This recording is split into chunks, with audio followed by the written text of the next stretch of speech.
అది విజయసాయిరెడ్డి గారికే కాకుండా వైసీపీ నాయకులు మొత్తానికి కూడా అధినాయకుడు, రాష్ట్రానికి ముఖ్యమంత్రి జగన్మోహన్ రెడ్డి గారికి సంబంధించినటువంటి ఇంకొక కుంభకోణం. సరస్వతి ఇండస్ట్రీస్ పేరు మీరు అందరూ కూడా వినే ఉంటారు. గత కొద్ది కాలంగా అనేక సందర్భాల్లో మనం వింటూ ఉన్నాం. సరస్వతి పవర్ అండ్ ఇండస్ట్రీస్ చెందినటువంటి సిమెంట్ కర్మాగారం, అదేవిధంగా క్యాప్టివ్ పవర్ ప్లాంట్కి సంబంధించి నీటి కేటాయింపులు కానివ్వండి, దానికి సంబంధించినటువంటి లీజుని పొడిగించినటువంటి విషయం కానివ్వండి, ఆ భూ కేటాయింపులకు సంబంధించినటువంటి అంశాలు కానివ్వండి, ఈ విధంగా అనేక రకాలైనటువంటి అంశాలు మనం సరస్వతి పవర్ అండ్ ఇండస్ట్రీస్ గురించి మనం వింటూ ఉన్నాం. మరి ఈ కంపెనీలో సాక్షాత్తు ఈ రాష్ట్ర ముఖ్యమంత్రి అయినటువంటి జగన్మోహన్ రెడ్డి గారికి కూడా భాగస్వామ్యం ఉంది. ఆ విషయాన్ని ఆయనే స్వయంగా తన ఎలక్షన్ అఫిడవిట్లో కూడా ఆయన మెన్షన్ చేసినటువంటి పరిస్థితి కూడా ఈ రోజున మీ ముందు ఉంచుతూ ఉన్నా. వైఎస్ జగన్మోహన్ రెడ్డి గారికి మరి సరస్వతి పవర్ అండ్ ఇండస్ట్రీస్లో ఉన్నటువంటి భాగస్వామ్యం వారి ఎనెక్సర్ 1లో, అదేవిధంగా వైఎస్ భారతీరెడ్డి గారికి కూడా మరి దీనికి సంబంధించినటువంటి సరస్వతి పవర్ అండ్ ఇండస్ట్రీస్లో భాగస్వామ్యం ఉన్న విషయాన్ని ఎనెక్సర్ 2లో వారి ఎలక్షన్ అఫిడవిట్లో ఎనెక్సర్ 1 అండ్ ఎనెక్సర్ 2లో చాలా క్లియర్గా స్పష్టంగా సరస్వతి పవర్ అండ్ ఇండస్ట్రీస్ పేరుని ప్రస్తావించి వాళ్ళకి దానిలో ఎంత భాగం వాటా ఉందో కూడా దీనిలో చాలా స్పష్టంగా పొందుపరచడం జరిగింది. ఇది 2019 జగన్మోహన్ రెడ్డి గారు సమర్పించినటువంటి ఎలక్షన్ అఫిడవిట్. 15/7/2008 జూలై 15వ తేదీన సరస్వతి పవర్ అండ్ ఇండస్ట్రీస్కి చెందినటువంటి జనరల్ బాడీ మీటింగ్ నిర్వహించడం జరిగింది. ఆ రోజున సరస్వతి పవర్ అండ్ ఇండస్ట్రీస్లో మరి డైరెక్టర్లుగా Shri YS Jaganmohan Reddy, mrs YS Bharati, mrs YS Vijaya, అంటే జగన్మోహన్ రెడ్డి గారు, ఆయనతో పాటు ఆయన శ్రీమతి గారు అయినటువంటి భారతి గారు, అదేవిధంగా జగన్మోహన్ రెడ్డి గారి తల్లి గారు అయినటువంటి వైఎస్ విజయ గారు కూడా మరి దీనిలో డైరెక్టర్లుగా, సభ్యులుగా మరి ఈ కంపెనీలో ఉండటం, వారు కూడా ఆ జనరల్ బాడీ మీటింగ్లో పాల్గొన్నట్టు దానికి సంబంధించినటువంటి ఈ రిజల్యూషన్ కాపీ కూడా ఇవాళ మన చేతిలో ఉంది. ఆ రోజున ఆ మీటింగ్ యొక్క ఎజెండా డేట్ మీరు జాగ్రత్తగా గుర్తుపెట్టుకోవాలి. జూలై 15, 2008.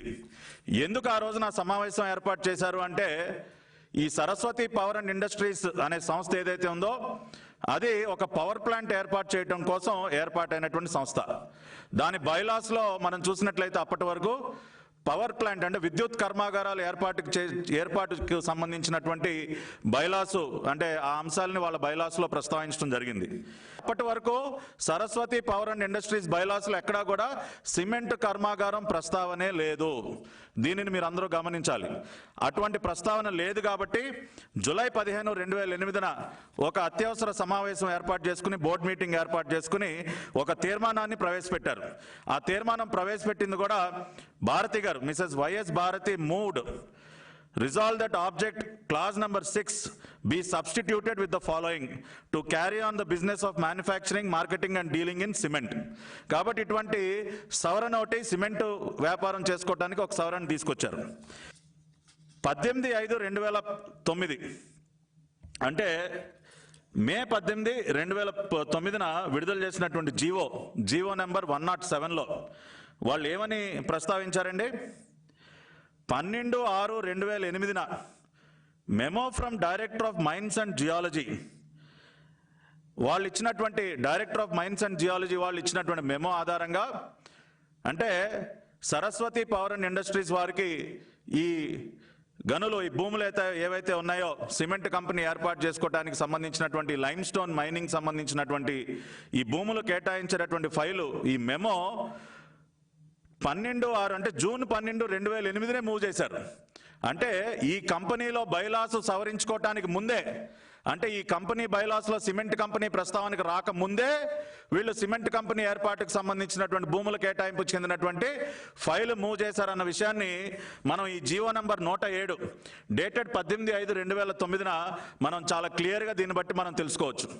అంటే మీ కంపెనీ యొక్క బైలాలు సవరించకుండానే, మీ కంపెనీ బైలాస్లో సిమెంట్ కంపెనీ ప్రస్తావన లేకుండానే ఆ రోజున మీ తండ్రి గారు ముఖ్యమంత్రిగా ఉన్నారు కాబట్టి వైఎస్ రాజశేఖర రెడ్డి గారి ప్రభుత్వంలో మీరు ఏది పడితే అది చేసుకునే అవకాశం మీకు ఉంది కాబట్టి ఆ రోజున మీ కంపెనీ బైలాస్ సవరించకుండానే మీకు లైమ్ స్టోన్ మైనింగ్ కి సంబంధించినటువంటి భూ కేటాయింపులకు సంబంధించినటువంటి మెమో అనేది ఆ రోజున ఉన్నటువంటి డైరెక్టర్ గారు ఇవ్వటం జరిగింది 12/6/2008, అంటే ఒక నెల రోజుల ముందే.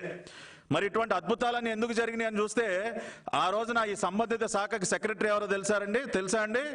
వై శ్రీలక్ష్మి గారండి. ఎక్కడో విన్నట్టుంది కదా ఈ పేరు, శ్రీలక్ష్మి గారి పేరు. వైఎస్ రాజశేఖర రెడ్డి గారి హయాంలో జరిగినటువంటి అనేక అవినీతి కార్యక్రమాల్లో మరి శ్రీలక్ష్మి గారు అనేటటువంటి ఒక ఐఏఎస్ అధికారి భాగస్వామిగా ఉండటం, ఆ తర్వాత కాలంలో ఆవిడ కూడా మరి పాపం జైలు పాలవటం మనందరికీ తెలుసు. కాబట్టి శ్రీలక్ష్మి గారి భాగస్వామ్యంతో కూడా కంపెనీ బైలాస్ను సవరించకుండానే ఆ రోజున ఈ లైమ్ స్టోన్ గనులకి భూ కేటాయింపులు దాదాపు 613.70 హెక్టార్ల భూమిని కేటాయించడం జరిగింది. ఇది ముందుగా జరిగినటువంటి ప్రైమరీ వైలేషన్. ఆ తర్వాత వీళ్ళు కేటాయింపులు జరిగిన తర్వాత కూడా, అంటే మే 18, 2009 భూ కేటాయింపులు జరిగిన తర్వాత సరస్వతి ఇండస్ట్రీస్కి వీళ్ళు ఎక్కడా కూడా మైనింగ్కి సంబంధించినటువంటి కార్యకలాపాలు కానివ్వండి, సిమెంట్ కంపెనీ ఏర్పాటుకు చెందినటువంటి కార్యక్రమాలు కానివ్వండి, ఏవి కూడా ప్రారంభించకపోయేసరికి, అంటే చట్ట ప్రకారం 2 సంవత్సరాల లోపు గనక మనం ఈ మైనింగ్కి సంబంధించినటువంటి వ్యవహారాలు మనం స్టార్ట్ చేయకపోతే, ఈ కంపెనీ ఏర్పాటుకు సంబంధించినటువంటి కార్యక్రమాలను మనం స్టార్ట్ చేయకపోతే ఆ మైనింగ్ లీజ్ని రద్దు చేసేటటువంటి అవకాశం చట్ట ప్రకారం కూడా మరి ప్రభుత్వాలకు ఉంటుంది. మరి ఆ విధంగా 2 సంవత్సరాలు పూర్తయిన తర్వాత కూడా 2009లో సరస్వతి ఇండస్ట్రీస్కి భూ కేటాయింపులు చేసిన తర్వాత 2 సంవత్సరాల పాటు కూడా ఎటువంటి కార్యక్రమాలు మరి కంపెనీ పరంగా, కంపెనీ ఏర్పాటుకు సంబంధించి ఎటువంటి కార్యక్రమాలు ముందుకు తీసుకువెళ్ళకపోవడంతో ఆ రోజున్నటువంటి కిరణ్ కుమార్ రెడ్డి గారి ప్రభుత్వం ఈ కంపెనీకి ఒక షోకాజ్ నోటీస్ని అందించడం జరిగింది. ముందుగా 17/2/2012 మొదటి షోకాజు, ఆ తర్వాత 2/6/2012 రెండో షోకాజు, 2 షోకాజ్ నోటీసుల్ని ఈ కంపెనీకి జారీ చేయటం. మరి ఆ షోకాజ్ నోటీస్కి ఇచ్చినటువంటి సమాధానం సంతృప్తికరంగా లేకపోవటం వల్ల, సరైనటువంటి మరి డాక్యుమెంట్స్ వాళ్ళు సబ్మిట్ చేయకపోవటం వల్ల మరి ఆ తర్వాత మరి మైనింగ్ డైరెక్టర్ గారి సిఫార్సుల మేరకు ఆ తర్వాత కాలంలో 23/8/2014 ఫైనల్గా director of mines and geology వారు గవర్నమెంట్కి రికమెండ్ చేయటం, ఈ విధంగా వీళ్ళు ఎటువంటి ఇండస్ట్రీకి సంబంధించి ఎటువంటి పనులు ప్రారంభించలేదు కాబట్టి ఈ మైనింగ్ లీజ్ని రద్దు చేయాలని సిఫార్సు చేయడంతో 9/10/2014 అప్పటి ప్రభుత్వం ఈ మైనింగ్ లీజ్ని రద్దు చేయడం జరిగింది. 9/10/2014.